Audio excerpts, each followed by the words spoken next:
Hello friends, आज की इस वीडियो में मैं आपको सूरदास जी के जीवन परिचय को बताऊंगा।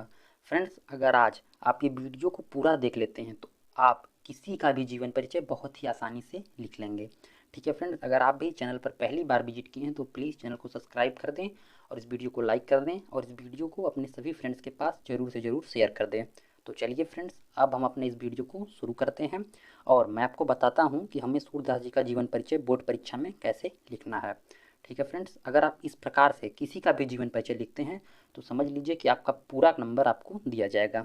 चलिए अब हम वीडियो को शुरू करते हैं। सबसे पहले हमारा जो 2023 बोर्ड परीक्षा के लिए टारगेट है वो है 95% का। जो स्टूडेंट हमसे पहले से जुड़े हुए हैं वो बोर्ड परीक्षा 2023 में 95% ज़रूर से ज़रूर ला सकते हैं। ठीक है फ्रेंड्स, बस आपको मेहनत करना है, डेली आपको पढ़ाई करना है।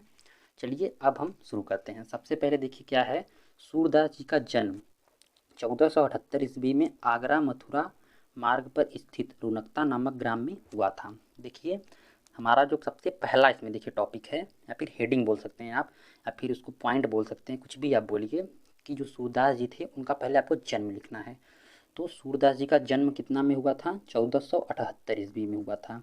तो आपको इस पॉइंट को याद करना है कि सूरदास जी का जन्म सन 1478 ईस्वी में आगरा मथुरा मार्ग पर, जो आगरा और मथुरा मार्ग पर स्थित एक रुनकता नामक ग्राम है, ठीक है फ्रेंड्स, वहीं पर हुआ था। देखिए आपको ऐसे लिखना है, अगर आप पॉइंट से याद करेंगे तो आप बहुत ही आसानी से याद कर लेंगे और आप सोचिए कि आप डायरेक्ट याद करेंगे तो आप नहीं याद कर पाएंगे, आपको पॉइंट वाइज चलना है। तो देखिए हमारा एक पॉइंट खत्म हो गया है। क्या खत्म हुआ है कि जो सूरदास जी का जन्म था वो 1478 ईस्वी में हुआ था। उसके बाद देखिए आगे क्या है, कुछ विद्वान दिल्ली के निकट सिही नामक ग्राम में इनका जन्म स्थान मानते हैं। अब देखिए यहाँ पे देखिए एक और पॉइंट की बात आ गई कि जो हिंदी के कुछ और विद्वान हैं वो सूरदास जी का जो जन्म था उसको कहाँ मानते हैं? दिल्ली के निकट सिही नामक ग्राम में मानते हैं। देखिए आपको दूसरा पॉइंट इस प्रकार से याद करना है। अब देखिए तीसरा पॉइंट, सूरदास जी जन्मांध थे, मतलब कि जो सूरदास जी थे वो बचपन से ही अंधे थे। आपको ये तीसरा पॉइंट जरूर याद रखना है कि सूरदास जी बचपन से ही अंधे थे। उसके बाद इन्होंने कृष्ण की बाल लीलाओं का, मानव स्वभाव का एवं प्रकृति का ऐसा सजीव वर्णन किया है जो आंखों से प्रत्यक्ष देखे बिना संभव नहीं है।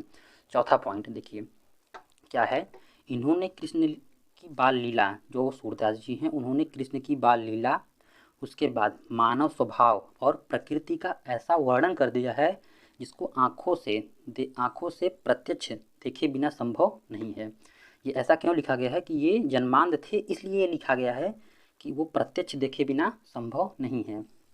ठीक है फ्रेंड्स, उसके बाद देखिए अगला क्या है, इन्होंने स्वयं अपने आप को जन्मांध कहा है। जो सूरदास जी थे इन्होंने स्वयं अपने आप को अंधा कहा है।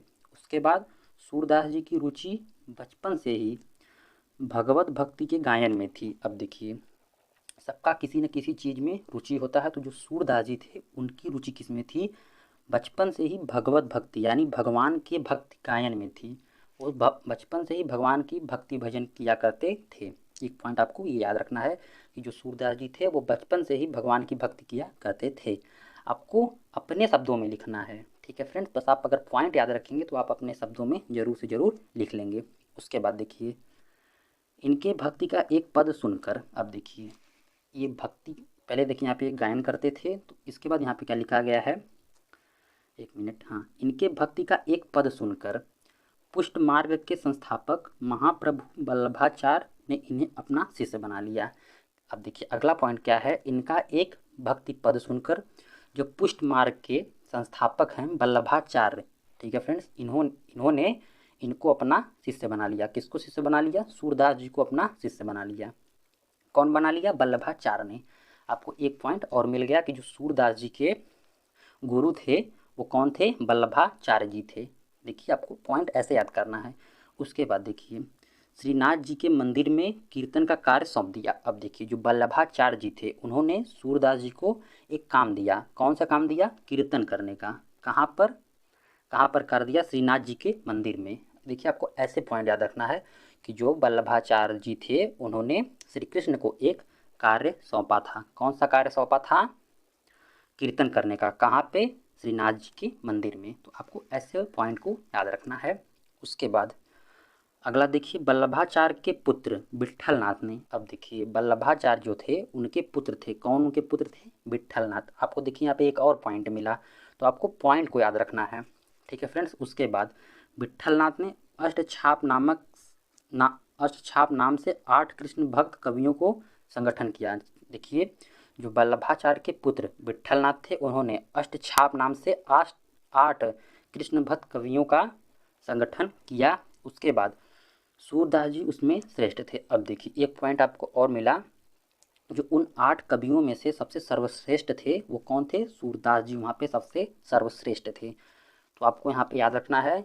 आपको एक क्वेश्चन भी यहाँ पे पूछ सकता है कि अष्टछाप के सबसे सर्वश्रेष्ठ कवि का नाम लिखिए, तो कौन थे सबसे सर्वश्रेष्ठ कवि? सूरदास जी।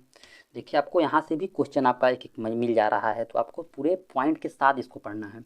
उसके बाद वे गौ घाट पर रहकर जीवन पर्यंत श्री कृष्ण की लीलाओं का गायन करते रहे। अब देखिए, जो सूरदास जी थे वो गौ घाट एक स्थान है, वहाँ पर रहकर संपूर्ण जीवन भर, यानी अपने पूरे जीवन में वहीं पर रहकर कृष्ण की लीलाओं का गायन करते रहे। देखिए आपको एक और पॉइंट मिल गया कि जो सूरदास जी थे वो जीवन पर्यंत कहाँ थे? तो गौ घाट पर थे, और वहाँ पे क्या कर रहे थे? तो श्री कृष्ण की लीलाओं का गायन कर रहे थे। आपको ऐसे पॉइंट को याद में रखना है। अगर आप ऐसे रखेंगे तो आप किसी का भी जीवन परिचय बहुत ही आसानी से लिख लेंगे। जीवन परिचय याद करने का सबसे अच्छा ट्रिक यही है, ठीक है फ्रेंड्स, कि आपको सबसे पहले पॉइंट को याद रखना है। अब देखिए लास्ट में क्या है, सन 1583 ईस्वी में परसौली नामक ग्राम में इनकी मृत्यु हो गई। अब देखिए सबसे अंतिम पॉइंट इनके जीवन परिचय का क्या है कि सन 1583। अब आपको ये याद होना चाहिए कि इनकी मृत्यु कब हुई थी? 1583 में। देखिए मैं आपको एक और बात बता दूं, जीवन परिचय में आपका उनका जन्म, मृत्यु और उनके पिता का नाम, माता का नाम, उनके गुरु का नाम, ठीक है फ्रेंड्स, उनकी रचनाएं, अगर ये सही है तो समझ लीजिए कि आपका जीवन परिचय संपूर्ण सही है। अगर यही गलत हो जाएगा तो आपका समझ लीजिए कि जीवन परिचय गलत हो जाएगा। तो लास्ट क्या है, सन 1583 ईस्वी में परसौली नामक ग्राम में इनकी मृत्यु हो गई। लास्ट पॉइंट हमारा यही है कि जो सूरदास जी थे इनकी मृत्यु कहाँ पे हुई थी? परसौली नामक ग्राम में सन 1583 ईस्वी में हुई थी। अब देखिए जीवन परिचय लिखने के बाद यहाँ पे आपको उनकी कृतियाँ लिखना है, यानी कि उन्होंने अपने जीवन में कौन सी रचनाएं की हैं। देखिए कोई भी कवि है तो उनकी रचनाएं जरूर होंगी, तो आपको वहाँ पे कृतियाँ डालना है, ठीक है फ्रेंड, रचनाएं नहीं डालना है, आपको कृतियाँ डालना है। और कृतियाँ डाल के उन्होंने जो जो रचनाएं की हैं सबको लिख देना है। तो यहाँ पे देखिए उनकी पहली रचना क्या है? सूर सागर है। दूसरी रचना क्या है? सुर सरावली, ठीक है फ्रेंड्स, सूरदास जी की दूसरी रचना सुर सरावली। और तीसरी है साहित्य लहरी, यानी कि जो सूरदास जी थे उन्होंने 3 ही रचना की थी। पहली उनकी रचना है सूरसागर, दूसरी है सुर सरावली, तीसरी है साहित्य लहरी। अब देखिए आपके 2 पॉइंट यहाँ पे हो गए हैं।